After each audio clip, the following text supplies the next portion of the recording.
Salve, salve, nação rubro-negra, muito bom dia. Aqui Marquinhos Assunção, chegando na manhã dessa segunda-feira para trazer as últimas informações e as principais notícias do rubro-negro mais querido do Brasil e do mundo, o Clube de Regatas do Flamengo. Segunda-feira importantíssima na vida do Flamengo, dia de eleições presidenciais no Flamengo. Mas antes da gente trazer as notícias do Mengão, eu pediria a você, rubro-negro, que ainda não é inscrito no nosso canal, que você se inscreva, que deixe o like, que compartilhe os conteúdos nas redes sociais e que, por fim, você ative o sininho das notificações para que o YouTube possa notificá-los de tudo que tiver acontecendo de novidade aqui no nosso canal. Dito isso, vamos às notícias do Mengão. Bom, o domingo do Flamengo foi de final de temporada no Maracanã e de festa de despedida para a estrela Gabigol, que fazia a sua última partida vestindo o manto sagrado rubro-negro.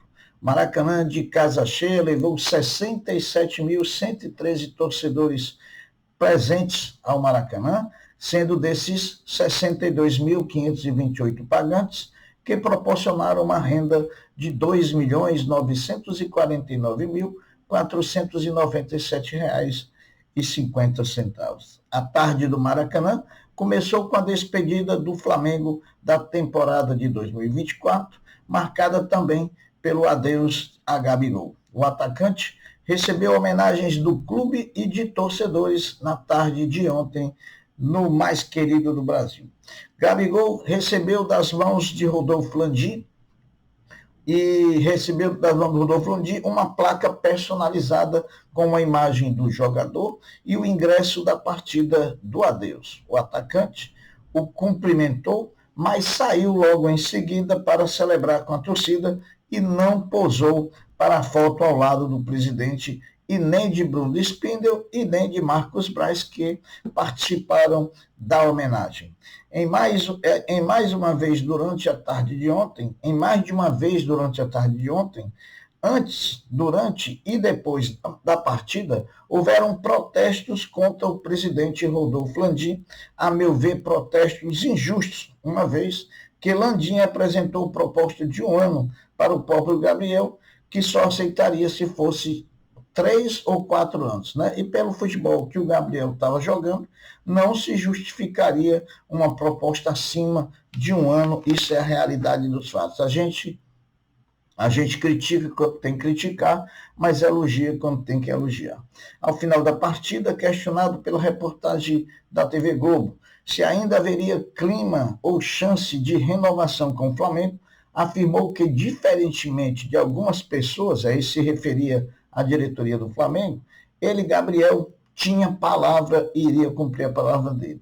Ou seja, como se ele já tivesse acertado com o clube, ia no final dar a palavra real dele. Só lembrando para o Gabriel que acho que ele esqueceu que quando ele foi perguntado se estava realmente dentro de casa, vestindo com a camisa do Corinthians, ele negou e depois ele confirmou. Então, parece que ele só tem palavra quando ele quer se lembrar, né? Então, tá aí, só para trazer à tona que não é assim como a banda toca.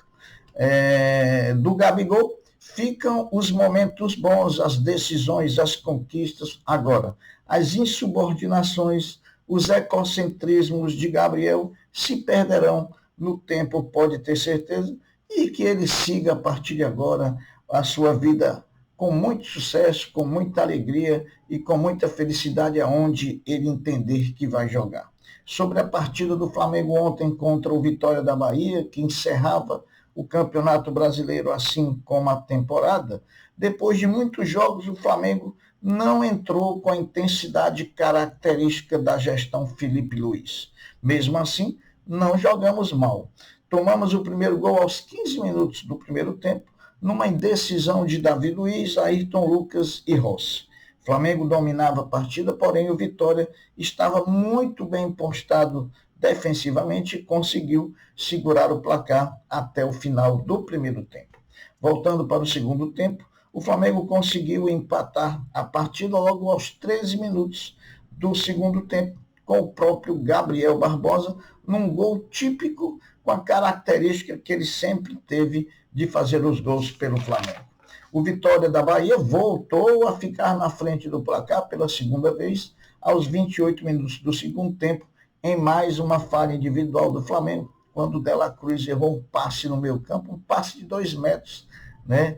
E deu o contra-ataque ao time do Vitória. Porém, o Flamengo rapidamente deu a resposta e aos 33 minutos empatou o jogo, que deu números finais à partida. Mesmo sem vencer, o Flamengo teve destaques individuais na partida contra o Vitória da Bahia ontem, pela 38ª rodada do Campeonato Brasileiro do Maracanã. Os destaques individuais foram Léo Ortiz, sempre muito regular. O Wesley nem se fala. O Wesley, há muito tempo, todo jogo é o melhor jogador do Flamengo. Pulgar, que também cresceu muito agora no final da temporada, a partir da chegada de Felipe Luiz.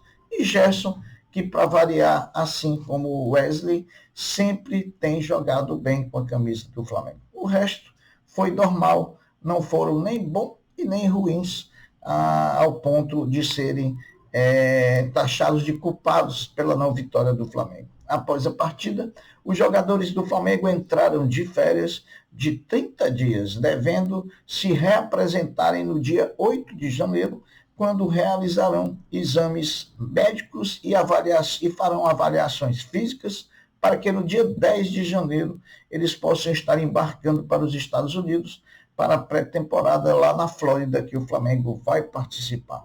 Felipe Luiz confirmou que terá reunião ainda essa semana, após as eleições do clube, onde serão definidos as chegadas e saídas de jogadores, como também a definição do elenco para a temporada de 2025. Agora é que a onça vai beber água, né? É que o Felipe Luiz vai dizer com quem ele quer trabalhar, com quem ele não quer, qual posição o Flamengo está carente, qual posição o Flamengo está sobrando jogador. Então, agora essa semana nós vamos ter essa definição, e aí sim o Flamengo vai começar a tentar contratar jogadores para fechar o elenco de 2025, principalmente um centroavante, já que o Flamengo, Gabriel não joga mais pelo Flamengo e Pedro não tem data ainda para voltar. Meus amigos, a nação rubro-negra, como é de praxe, não abandonou o clube nessa temporada. E mais uma vez foi a melhor média de público do Campeonato Brasileiro, porém ficando abaixo da média do ano passado. O número desse ano é superior em 10 mil ao segundo colocado em média de público, que é o Corinthians.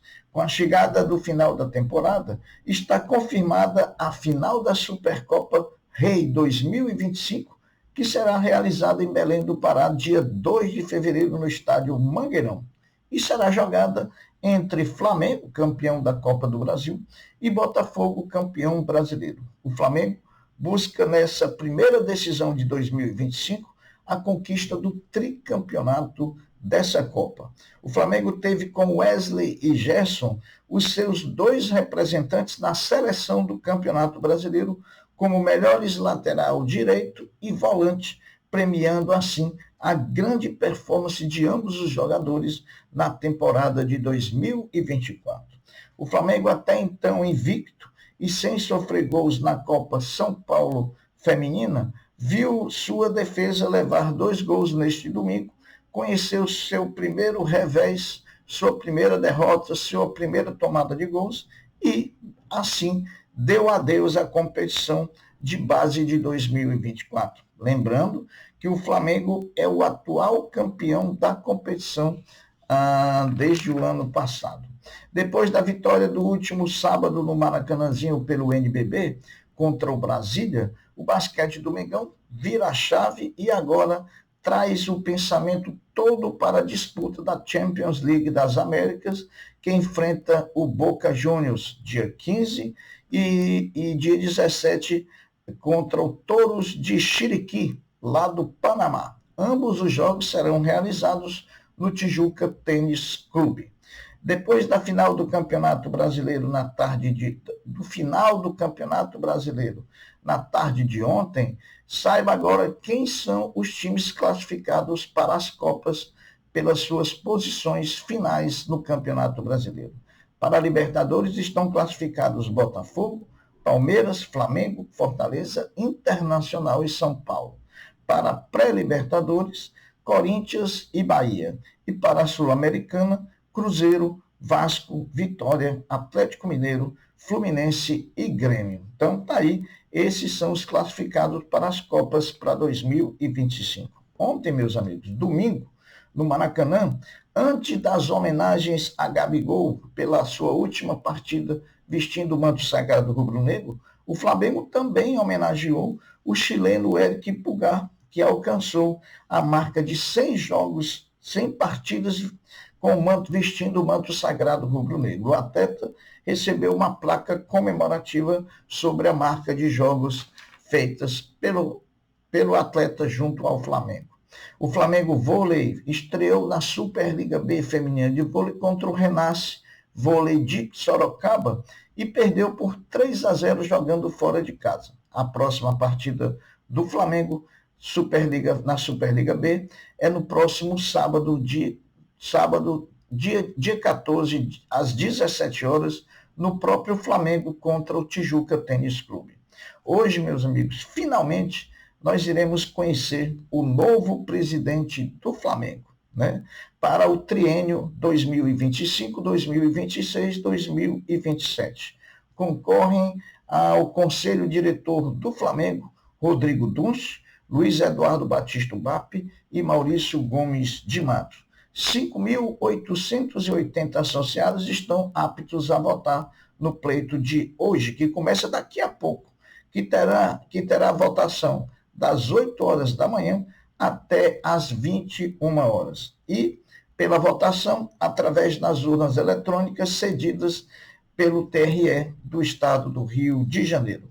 O resultado da eleição do Flamengo deve ser conferido por volta das 22 horas de hoje. Portanto, vamos passar o dia na expectativa por conta da eleição do Flamengo, que sempre é uma grande festa, né? Uma pena que marcaram essa eleição para segunda-feira, né? Uma pena que essa eleição não ocorra no fim de semana, para que a gente pudesse fazer uma cobertura melhor, para que os associados pudessem confraternizar melhor durante todo o dia no clube, já que num dia útil todo mundo tem seus afazeres, todo mundo tem suas obrigações, e por fim, eu acho que o clima só vai esquentar mesmo na Gávea na parte depois de 5 da tarde até 10 horas da noite, quando aí a gente vai ficar realmente sabendo quem será o novo presidente do Flamengo. O nosso presidente, qualquer um deles que seja eleito, será o presidente de todos os rubro-negros. O importante é que, acabada a eleição, se juntem todos em prol de uma coisa que é uníssona entre os Flamengos, o Clube de Regatas do Flamengo. Não podemos ficar com picuinha, com esse é meu candidato, esse aquele não é, de jeito nenhum. O presidente que foi eleito pela maioria dos sócios que têm direito a voto vai ser o presidente de todos os rubro-negros. Quer alguns gostem, quer alguns não gostem. E é isso que a gente tem que esperar, é que a eleição transcorra de maneira tranquila, de maneira respeitosa e que todos que estejam envolvidos no processo eleitoral respeitem a decisão das urnas. Isso é o que a gente espera e é o que tenho certeza que irá acontecer. Então, vamos às eleições, que venha o novo presidente e que a partir da manhã a gente continue tendo um Flamengo maravilhoso, um Flamengo forte, um Flamengo que disputará todos os títulos em que estiver competindo. É isso? Eu vou ficando por aqui, deixando um até breve, um até logo, dizendo fiquem todos com Deus, porque eu sempre estou com ele. Saudações rubro-negras. Fui!